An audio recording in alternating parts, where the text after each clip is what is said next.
Hey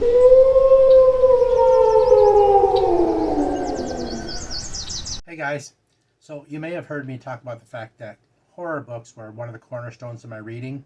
I grew up in the 80s and sneaking off to watch all of the horror and slasher movies and keeping all of the paperbacks from Hell and Stephen King stuff hidden under my bed. That's what I grew up reading, one of the things that was, built who I am as a reader. And I wanted to make sure going forward that this channel kind of paid homage to that and recognized, my roots. So I kind of wanted to make an announcement. So starting in August, I will be doing horror bound in red to make sure that I have a playlist and address horror books every single month. Not a lot will change, of course. It just means that going forward from August, there will be a horror book featured every month on the channel, reviewed, talked about, whatever it is, and there'll be a playlist for that. And alongside that, I've always been a fan of monsters. The monsters in horror, whether it be mummies or aliens or serial killers. And yes, humans can be monsters. Hell, even one of my favorite cartoons featured a monster. What do you think? I know we could take this guy here and put him in with Virgil's creepy baby and maybe Michael K. Vaughan's Roger, and they can hang out together. Maybe I'll keep them in the videos when I do horror. What do you think? In any case, horror has always been, a big deal for me, and the monsters specifically. I love monsters, whether it be Godzilla or whatever. And knowing me, how much I love dogs and wolves, it's probably obvious that my favorite monster is werewolves. So I had a short conversation with Virgil from Literally Books, and we mentioned in an exchange about both liking werewolf books. And I thought maybe I would do a werewolf project. And a couple days later, Andrea from Infinite Text announced she was doing a vampire project. And I had a short exchange with her, and she told me, go ahead, don't worry about it, do your thing, which is great. In case you don't know Andrea from Infinite Text, she's awesome. Go check her out. So is Virgil from Literally Books. You probably know him. Great guy. Go check his out too. Anyway, so I am going to go ahead and do a werewolf book alongside the horror book every month. Like I said, horror was a cornerstone of my reading experience and who I became. So I wanted to make sure it's one of the things that gets featured alongside the other things I read on this channel regularly. There will be the action adventure and the old school hard-boiled noir stuff that's still on the channel every month. And that'll be the ink and ammo stuff that will be featured.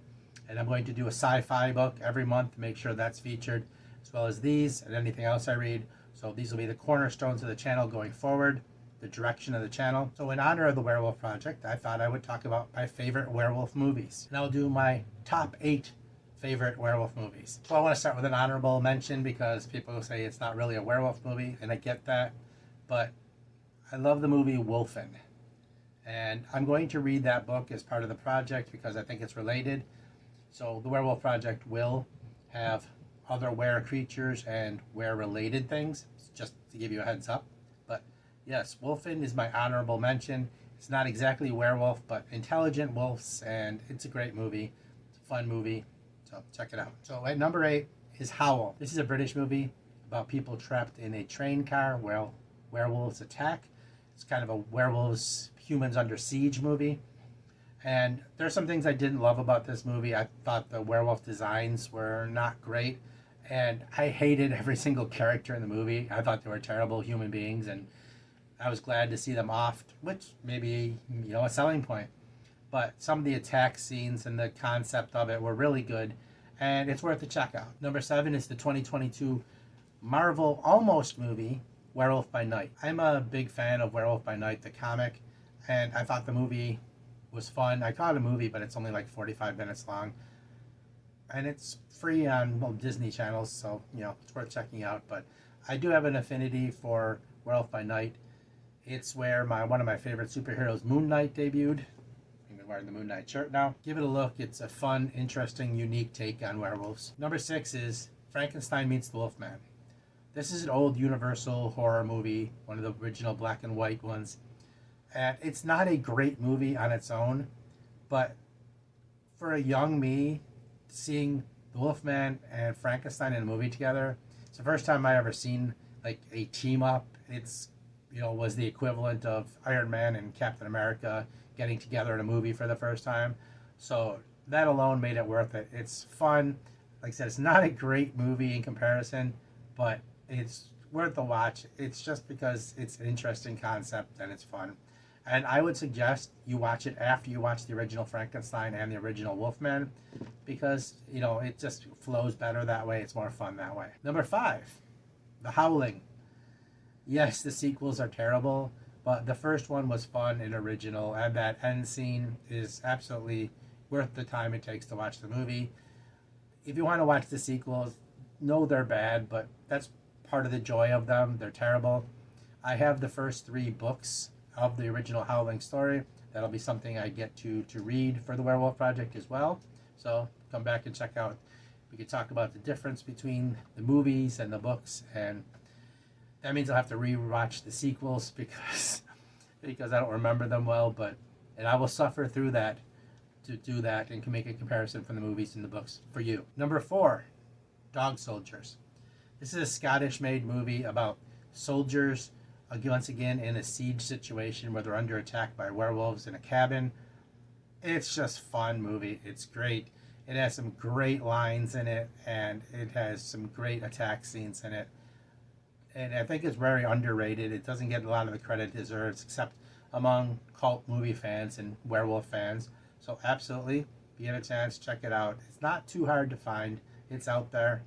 Make the effort, make the time. If you're a werewolf fan, if you're a horror movie fan, check it out. Number 3, Ginger Snaps.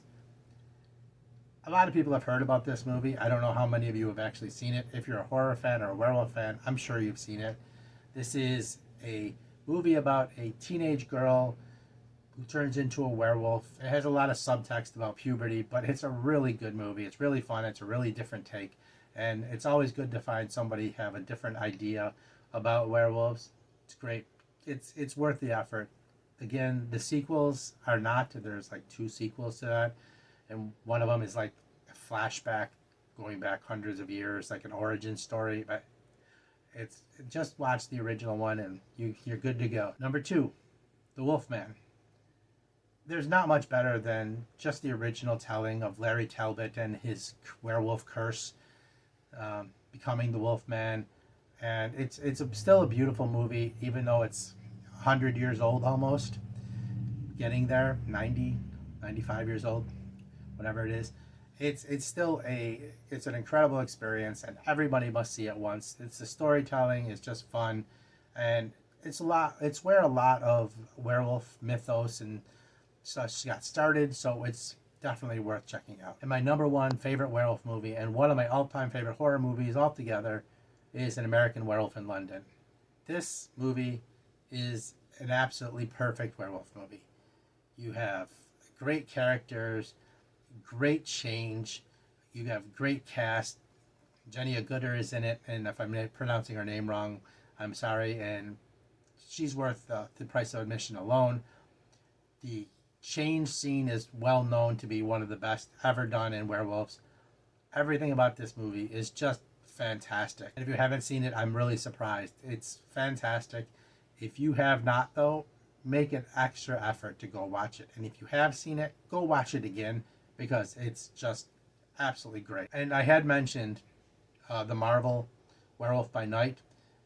And a related note, one of the better non-Marvel Studios movies that was made, Fox and Sony has some rights. One of the better ones that was made and very overlooked is a movie called New Mutants. And yes, I know I'm talking about werewolves here, but the New Mutants movie actually has a character in it, Rain, however how you pronounce it, who actually can turn into a wolf, demon bear, that's represented in the movie. I know it's supposed to be a mental manifestation and all that, but it does kind of give me some vibes along the lines of a werewolf or werebear attack in some ways. And I just wanted to throw that out there because I was talking about this, and that movie doesn't get a lot of attention. So it's random and off center, but thought I'd throw it out there. And finally, so if you are a Twilight fan, and well, I'm sorry, and Also, stick around long enough, we'll see what we can do about changing that. But if you like that kind of story, there's a movie out there called Blood and Chocolate. Now, is it a great movie? No. Is it better than Twilight? Yes, by leaps and bounds. And that's kind of funny if you've seen the movie, because there's a girl in there who does a lot of parkour. I amuse myself. Anyway, if you're into supernatural romance, check out Blood and Chocolate instead of Twilight. It's much better. And it's based on a YA book that's out there, which I won't be reading for the Werewolf Project, but just letting you know to give you another option. But the movie is out there. It's usually free on like Tubi or something, and you can check it out because it's an older movie. But just wanted to throw that out there as another option. But yeah, so there's my top 8 favorite werewolf movies, plus some extras. And so coming up on the channel, since I'm talking about the fact that I'm doing the Horror Bound in Red and the Werewolf Project, I'm going to be starting in August with, for Horror Bound in Red, Luke Skull's new book, Hostel, which just came out and I just got. John Chirac is a struggling writer living in a small English market town. He and his wife had recently separated. He is battling depression, and of late he is experiencing strange thoughts and dreams. When his dog begins acting strangely, it is the first sign that something is terribly wrong within the animal kingdom. Soon after a series of horrific animal attacks hints at a deadly new virus.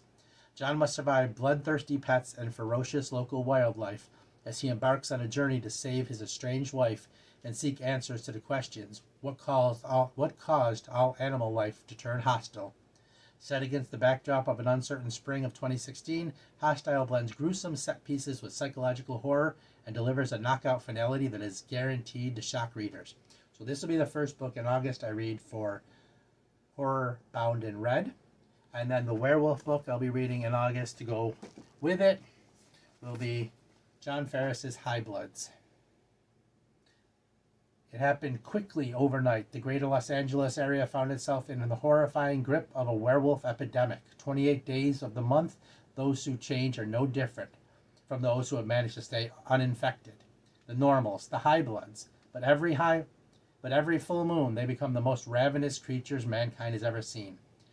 The new law enforcement agency keeps tabs on those whose bloods run lichen. Rawson is an agent for lichen control, making sure all the afflicted are found, monitored, and kept locked up in the night they changed. But the lichens in Hollywood have risen to cult-like proportions, and Rawson's job is getting tougher. One night, a woman changes right in front of Rawson, and it's not a full moon. Someone deep in the bowels of Hollywood has managed to rewrite the rules of werewolves' existence, battling a rising tide of lichen rights activists and a growing population of those who choose to become lichen. Rawson must carve a path to the top of the lichen food chain before all hell breaks loose. So these will be the first 2 for Horror Bound in Red and the Werewolf Project. And I will also be doing some short stories for the Werewolf Project to start out, including what is a rather controversial, as far as the legal aspects of it, short story by C.L. Moore, Werewoman, along with a couple others. So you can look forward to that. And if you don't know who C.L. Moore is, look her up. Fascinating story. There's the announcement and what's coming up in August for Horror Bound in Red and the Werewolf Project, as well as my top 8 favorite werewolf movies with a couple extra things thrown in for your enjoyment. I hope you liked it. Hope you come back. I hope you subscribe. If you are interested in the horror stuff I have coming up and the werewolf stuff I have coming up, subscribe now so you don't miss it. Please hit that button. Help me out. I can't wait to start talking about this and get going into this project. I have so much more lined up, and this is just one of the fun things that's coming. So be there, or else.